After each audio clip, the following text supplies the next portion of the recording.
Здравейте, прекрасни! Измина още един месец от 2025 година. Всеки месец си правя равносметка за това къде съм била, къде съм стигнала, с кого съм се запознала, как съм разширила кръга си от приятели, партньори. И знаете ли, преди съвсем наскоро, септември, станаха 3 години, откакто съм с сегашната си компания.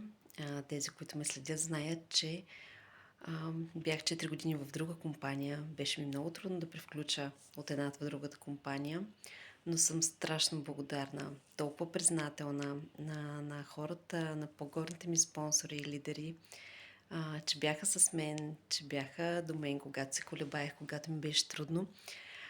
И съм благодарна на хората, с които работя в момента, защото нямаше да познавам нито един от тях в момента, ако бях останала на старото място, в зоната на комфорт, там където не правех нищо и където не се развивах общо взето.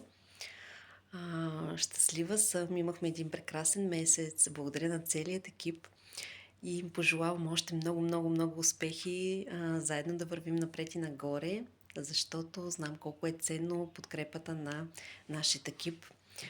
Без тези хора, без всички приятели, които смело мога да твърдя, че са мои приятели, те ме разбират, те ме подкрепят и са заедно с мен и в трудните, и в хубавите моменти, защото всеки има и трудни моменти. Но днешният ден и новото начало, новият месец ни показват къде сме били и къде сме сега.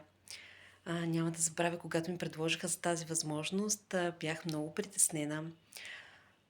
Дали ще се справя, как ще се справя с нови хора, с нови продукти, с нов план, бизнес план.